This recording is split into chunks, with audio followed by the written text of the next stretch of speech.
Assalamualaikum warahmatullahi wabarakatuh. Pada pertemuan ini kita akan membahas materi yang sangat penting, yaitu transisi atau perpindahan dari mekanika klasik ke mekanika kuantum.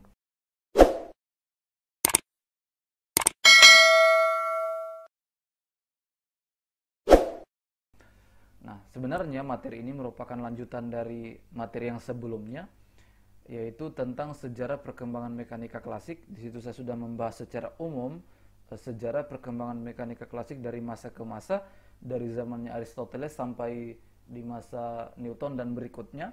Ya, silakan kalian nonton, nanti linknya saya cantumkan di kolom deskripsi ya. Silakan ditonton agar kalian lebih paham materi ini dan materi-materi selanjutnya.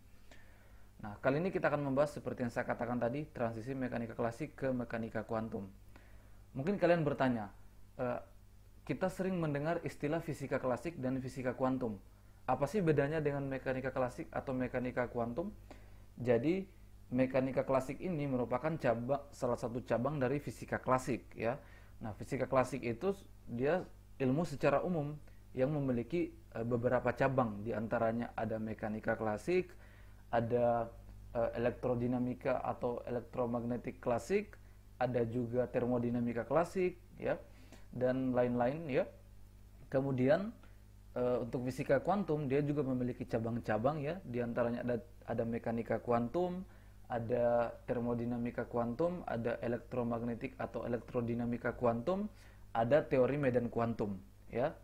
Dan inilah yang saat ini digeluti oleh negara-negara maju saat ini ya, yaitu terkait dengan ini ada yang menggeluti mekanika kuantum, termodinamika kuantum, elektrodinamika kuantum, teori medan kuantum, dan lain-lain, karena hal-hal tersebutlah yang mendasari lahirnya teknologi-teknologi canggih seperti saat ini ya, apalagi di era digital ini. Nah, maka terkait materi ini kita akan membahas dua poin besar ya. Yang pertama, kegagalan mekanika klasik ya. Kita akan membahas kenapa sih pada saat kapan mekanika klasik itu berlaku dan kenapa mekanika klasik bisa gagal menjelaskan hal-hal tertentu ya, dalam ranah apa saja mekanika klasik itu tidak mampu menjangkaunya ya. Yang kedua adalah lahirnya mekanika kuantum ya. Seperti apa sih sejarah lahirnya mekanika kuantum itu? Nah, oke, sekarang kita mulai. Yang pertama adalah kegagalan mekanika klasik. Ada sebuah konsep yang sangat penting yang mendasari mekanika klasik itu sendiri, yaitu yang disebut dengan relativitas klasik ya, yang lahir dari transformasi Galileo dan hukum-hukum Newton tentang gerak ya. Nah, di relativitas klasik itu ya menjelaskan setidaknya ada tiga hal ya. Yang pertama, gerak itu bersifat relatif. Yang kedua, ruang dan waktu mutlak. Yang ketiga adalah terkait dengan kerangka tinjauan, yaitu kerangka inersia. Nah, pertama, gerak itu relatif. Jadi maksudnya adalah suatu gerak itu bersifat relatif ya, tidak ada gerak yang mutlak. Sebagai contoh, misalnya ada seseorang di dalam sebuah kendaraan yang sedang bergerak ya. Nah, kemudian di samping orang yang di dalam kendaraan tadi ada misalnya sebuah benda ya. Orang yang di luar kendaraan melihat benda tersebut bergerak ya, sehingga menurut orang yang di luar kendaraan, yang dia misalnya, dia akan mengatakan bahwa benda yang di dalam mobil itu bergerak ya, bergerak bersama mobil tentu saja. Tetapi orang yang ada di dalam mobil melihat benda tersebut tidak bergerak ya, melihat benda tersebut diam-diam saja ya. Itu maksudnya gerak itu bersifat relatif, tergantung sudut pandang kita meninjaunya dari mana ya. Itu maksudnya. Yang kedua, ruang dan waktu bersifat mutlak. Maksudnya begini, sebagai contoh tadi ya, misalnya saya ingin mengukur waktu atau menghitung waktu ya. Contoh yang sama, misalnya ada seorang yang berada di dalam mobil tadi ya. Saya mengukur waktu selama 1 jam misalnya, dengan orang yang di dalam mobil tadi mengukur waktu, itu sama-sama 1 jam, tidak ada perbedaan ya. Misalnya saya mengukur 1 jam lamanya sekian, orang di dalam mobil tadi mengukur juga waktu dengan 1 jam, itu lamanya sama ya, makanya dia mutlak tetap. Begitupun ruang ya, sebagai contoh, misalnya kita ingin mengukur misalnya panjang dari sebuah mobil misalnya ya. panjang dari sebuah mobil. Nah, kemudian ketika mobil itu diam, kita ukur panjangnya ya, misalnya sekian meter. Kemudian mobil itu bergerak, kita ukur lagi panjangnya, maka tetap ya tidak berubah. Nah, itu yang dimaksud dengan ruang itu bersifat mutlak, ya, tidak akan ada perubahan. Begitupun masanya. Misalnya kita ukur massa mobil tadi ketika dia diam, dan ketika kita ukur massa mobil ketika bergerak, itu sama, ya. Itu maksudnya. Nah, yang ketiga ini juga yang penting ya. Setiap percobaan yang dilakukan dalam kerangka acuan pengamatan kita barulah bermakna fisika apabila dapat dikaitkan dengan percobaan serupa yang dilakukan dalam kerangka acuan mutlak inersia. Maksudnya begini, kita ingin meninjau misalnya sesuatu, misalnya pergerakan benda ya, kita ingin meninjau pergerakan benda. Nah, kita akan bisa meninjaunya ketika kita membuat sebuah kerangka, dan dari kerangka itu kita menganalisis pergerakan benda tersebut. Ya, sekali lagi, pergerakan benda itu kita akan bisa menganalisisnya tatkala kita membuat sebuah kerangka acuan untuk meninjaunya. Nah, itulah yang dilakukan oleh Galileo sebenarnya ya, membuat kerangka untuk meninjau pergerakan benda misalnya. Nah, kerangka yang kita buat itu ya haruslah kerangka atau dari sudut pandang kita menilai itu haruslah kerangka yang sifatnya inersia. Maksudnya kerangka itu harus diam ya, atau bergerak dengan kecepatan konstan. Barulah kita bisa meninjau atau barulah kita bisa menganalisis pergerakan benda tadi, kita bisa bermakna fisika ya, bisa bermakna fisika pergerakan benda tadi tatkala kita mengukurnya dari kerangka acuan inersia ya. Jadi ketika kalian menganalisis misalnya mengerjakan contoh-contoh soal, misalnya menganalisis gaya-gaya benda yang bekerja ya, gaya-gaya yang bekerja pada benda, itu sebenarnya tentu punya acuan tertentu kan. Tidak mungkin kalian bisa menganalisis hal tersebut tanpa acuan. Nah, acuan yang kalian gunakan tanpa kalian sadari, itu sadari atau tidak disadari, kalian sebenarnya menggunakan kerangka acuan inersia ini, yaitu kalian meninjaunya dalam keadaan kalian itu diam atau kalian bergerak dengan kecepatan konstan. Karena menurut Galileo dan Newton bahwa inersia itu baik keadaan diam dan keadaan bergerak dengan kecepatan konstan itu sebenarnya sama, yaitu inersia. Kemudian Newton menjelaskan bahwa pada saat itu jumlah gaya-gayanya sama dengan 0 ya. Itu maksudnya. Nah, maka kalian tidak bisa meninjau pergerakan tadi melalui kerangka non inersia. Dalam artian kalian meninjaunya dalam keadaan kalian itu bergerak, misalnya dipercepat ya. Misalnya kalian bergerak dipercepat atau semakin cepat, kemudian kalian meninjau sesuatu, itu tidak bisa. Atau kalian mungkin bergerak diperlambat, kemudian kalian meninjau sesuatu. Nah, itu juga tidak bisa. Harus kerangkanya, harus kalian ini berada dalam posisi inersia dalam meninjau sesuatu. Dan inilah yang dijadikan sebagai kerangka acuannya ya. Nah, kurang lebih seperti itu terkait dengan relativitas klasik. Nah, tentang mekanika klasik tadi ya, itu kemudian digeluti berapa ratus tahun kemudian ya, hingga kemudian datanglah Maxwell ya. Nah, Maxwell ini meramu persamaan-persamaan yang ada di dalam elektrodinamika klasik ya. Ada hukum Ampere ya, ada hukum Gauss di situ ya. Dia meramunya hukum Faraday ada ya. Dia meramu persamaan-persamaan tadi dalam dan membuat persamaan matematis baru yang disebut dengan keempat persamaan Maxwell itu ya, yang menghubungkan, yang menjembatani persamaan-persamaan dari elektrodinamika klasik tadi ya. Dia membuat keempat persamaan Maxwell yang tentu kalian sangat tahu ya, dan persamaan itu sangat terkenal sekali. Keempat persamaan Maxwell yang menjelaskan, yang mendasari elektrodinamika klasik ya. Nah, melalui persamaan Maxwell itu ya, dia bisa meramalkan ya, Maxwell bisa meramalkan peristiwa gelombang elektromagnetik melalui persamaannya ya. Dan alhasil yang dia temukan dari gelombang elektromagnetik itu adalah cepat rambat gelombang elektromagnetik itu konstan ya, dan tidak tergantung pengamat. Nah, penemuan ini ya, yang sifatnya teoritis ini, itu sebenarnya telah mengganggu banyak para ilmuwan ya, karena para ilmuwan masih mengadopsi pemahaman Galileo, Newton ya, bahwa gerak itu bersifat relatif, dalam artian kalau kecepatan cahaya itu konstan sebagaimana yang diramalkan oleh Maxwell ya, maka dia tidak tergantung pengamat dong ya. Kalau kecepatan konstan, kalau saya misalnya mengukur kecepatan cahaya nih, saya bergerak mendekati kecepatan cahaya sambil saya mengukurnya, atau saya bergerak menjauhi kecepatan cahaya sambil saya mengukur kecepatan cahaya itu, menurut Maxwell ya, yaitu harusnya konstan tetap. Tetapi kalau menggunakan relativitas klasik tadi tentu berbeda kan? Menggunakan transformasi Galileo tentu berbeda. Kita mengukur kecepatan cahaya dengan bergerak mendekati kecepatan cahaya, dan kita mengukur kecepatan cahaya dengan sembari bergerak menjauhi cahaya tadi, itu tentu hasilnya berbeda. Itu kalau menggunakan transformasi Galileo atau menggunakan relativitas klasik tadi kan. Tetapi yang didapatkan Maxwell berbeda. Nah, ini kemudian memicu gejolak di tengah-tengah ilmuwan pada saat itu. Nah, ditambah lagi para ilmuwan dulu meyakini bahwa tidak ada gelombang yang bisa merambat tanpa medium. Ya. Tidak ada gelombang yang bisa merambat tanpa medium. Semua gelombang itu merambat harus pakai medium, termasuk gelombang elektromagnetik, ya. Jadi gelombang matahari yang sebagai gelombang elektromagnetik, para ilmuwan dulu meyakini bahwa matahari yang sampai ke bumi itu merambat melalui medium. Nah, medium itu yang mereka sebut dengan nama ether, ya. Ether ini medium dari gelombang elektromagnetik.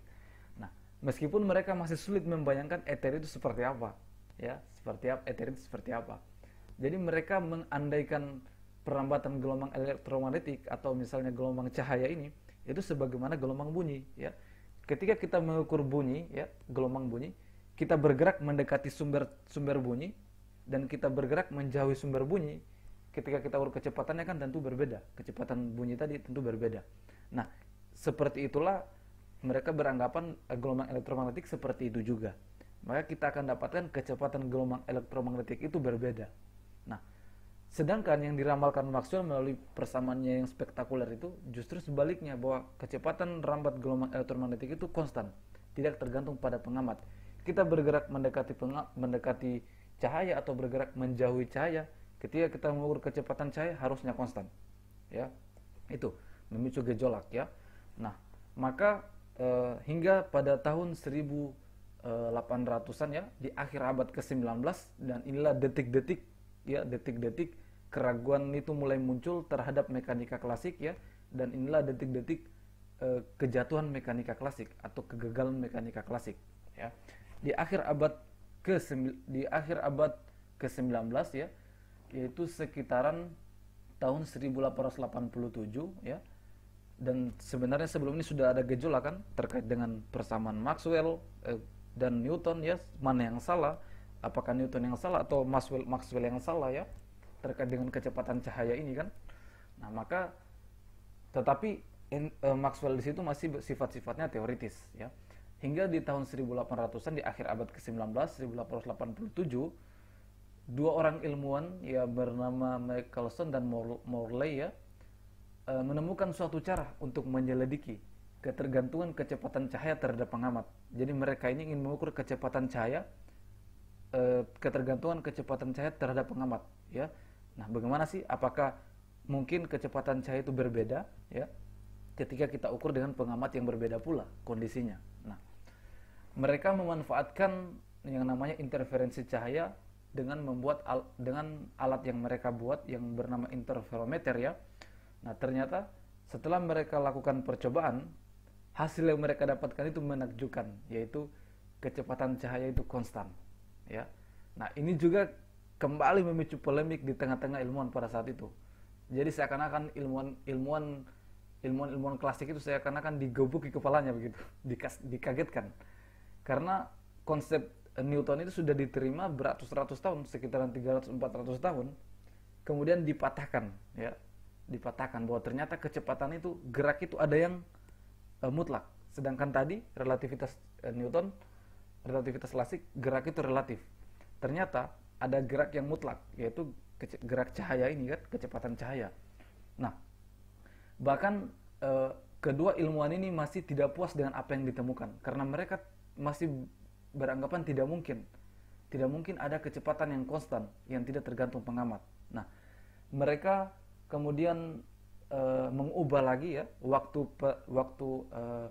percobaannya ya, mungkin mereka mengukurnya di musim semi, mungkin di musim panas ya, mungkin di tempat lain, di titik koordinat lain berganti-ganti, tetapi hasil yang mereka temukan tetap sama, bahwa kecepatan cahaya itu adalah konstan ya. Nah, kecepatan cahaya itu adalah konstan, tidak bergantung pengamat. Nah, ini sungguh aneh ya. Kenapa aneh? Karena yang melakukan percobaan pun masih tidak percaya dengan apa yang mereka temukan ya, yang mereka mereka tidak percaya dengan apa yang mereka temukan. Bahkan di akhir hayatnya pun ya, di akhir hayatnya pun kedua ilmuwan ini masih tidak percaya dengan apa yang mereka temukan. Mereka masih meyakini bahwa ether itu ada ya, bahwa zat perantara gelombang elektromagnetik itu ada ya, meskipun mereka tidak bisa menjelaskan seperti apa sih ether itu ya, tetapi mereka hanya beranggapan bahwa ether itu sesuatu yang sangat halus, dan disitulah gelombang elektromagnetik itu merambat melalui itu. Nah, tetapi bagaimanapun juga penemuan mereka yang spektakuler ini membuat mereka mendapatkan hadiah Nobel ya. Nah, disinilah fisika klasik itu mengalami gonjang-ganjing ya, mekanika klasik itu mengalami gonjang-ganjing khususnya terkait dengan polemik kecepatan cahaya ini. Nah, kemudian datanglah seorang ilmuwan bernama Lorentz mencoba menguraikan ya secara matematis apa yang ditemukan oleh kedua ilmuwan tadi, bahwa kecepatan cahaya itu konstan, meskipun mereka tidak percaya sih. Nah, maka Lorentz ini sudah berpikir bahwa kalau kecepatan cahaya konstan, maka tidak bisa lagi kita menggunakan transformasi Galileo yang notabene merupakan peletak dari mekanika klasik, kerangka dari mekanika klasik. Karena ketika kita menggunakan transformasi Galileo, maka tentu kecepatan cahaya yang kita dapatkan bisa berubah-ubah. Sedangkan hasil penemuan tadi, kecepatan cahaya itu konstan, tidak tergantung pengamat. Maka Lorentz ini ingin membuat transformasi baru ya, dan transformasi itu ketika diterapkan maka akan berlaku bahwa kecepatan cahaya tidak tergantung oleh pengamat. Nah, dia menguraikan secara matematis sehingga menghasilkan yang disebut dengan transformasi Lorentz, dan inilah kerangka baru ya, kerangka baru yang digunakan untuk menganalisis gerak-gerak yang mendekati kecepatan cahaya. Nah, transformasi Lorentz ini saya sudah buat videonya ya, silakan kalian nonton di video-video saya sebelumnya. Saya sudah membahas bagaimana sih transformasi Lorentz itu ya, termasuk transformasi Galileo juga saya sudah bahas. Nah, sebenarnya jadi sudah muncul transformasi Lorentz, dan dari transformasi Lorentz itu muncullah faktor gamma sebenarnya. Ya, jadi faktor gamma yang sama dengan akar kuadrat dari 1/1 kurang V kuadrat per C kuadrat ya, yang gamma itu sebenarnya lahir dari transformasi Lorentz. Nah, transformasi Lorentz sudah berhasil menemukan kerangka matematisnya seperti apa.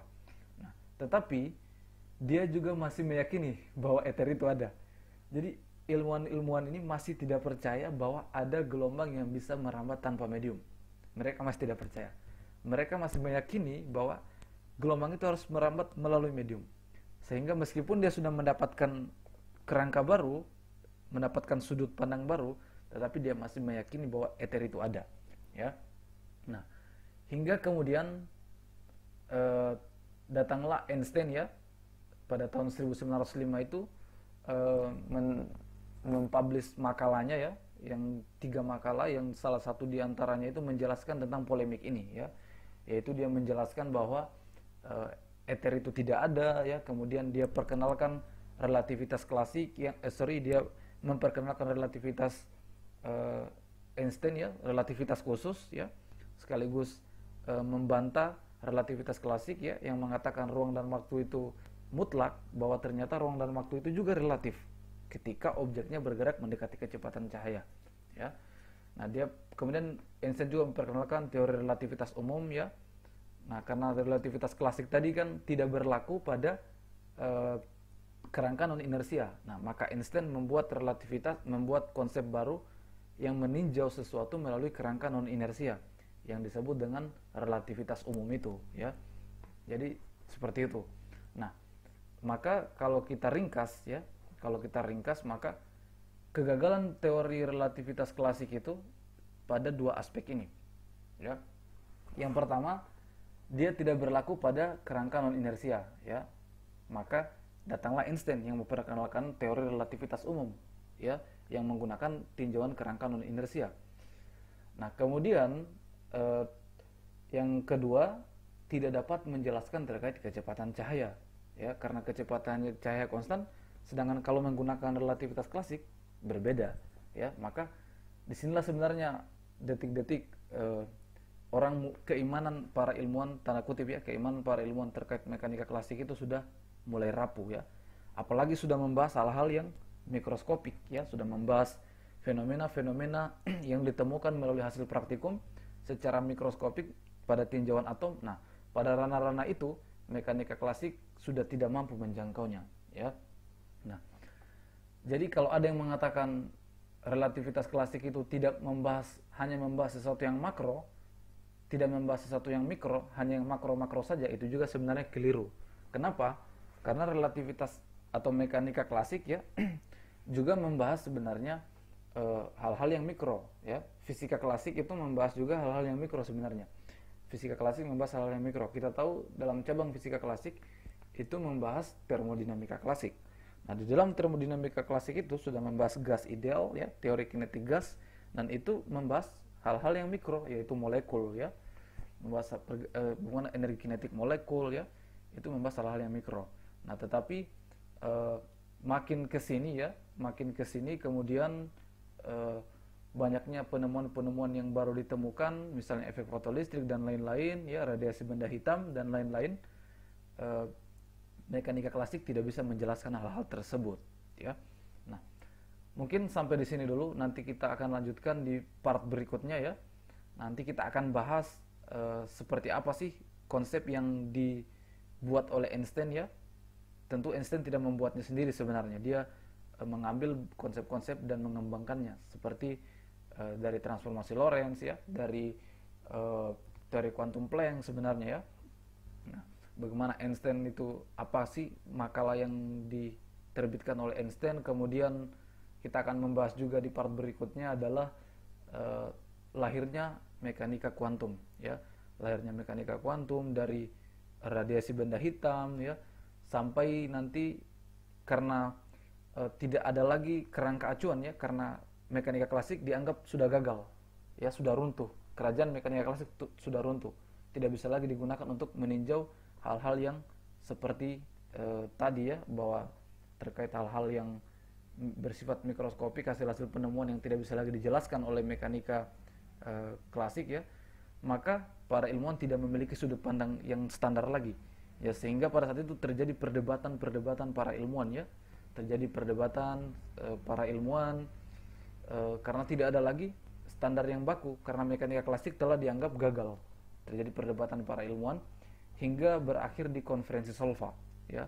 Nanti kita akan bahas sampai di konferensi Solva, yaitu menghadirkan kurang lebih 30 para fisikawan modern, ya, sekaligus membahas hal-hal yang perlu disepakati. Dan pada saat itu secara resmi berdirilah suatu hal baru yang dipelajari yang disebut dengan mekanika kuantum itu, ya. Nah, kalau ada yang bertanya, jadi apa sih bedanya fisika klasik dan fisika modern, ya? Nah, jadi kan tadi fisika klasik dan fisika kuantum saya sudah jelaskan. Nah, kalau fisika modern itu apa sih? Nah, jadi kalau kita berbicara fisika, ya, fisika secara umum itu kita bisa belah dua. Yang pertama ada fisika klasik, ya. Fisika klasik itu dari zaman tempo dulu, ya, dari dulu sampai terkhusus dari zaman-zaman Galileo, ya, sampai kemudian fisika klasik itu berakhir, ya. Kemudian lahirlah fisika modern sampai hari ini, ya. Itu fisika modern itu secara umum membahas dari keruntuhan fisika klasik sampai hari ini, itu tinjauan fisika modern, ya. Nah, kita akan bahas sampai di konferensi Solva, ya, di video berikutnya. Tetap stay di channel ini.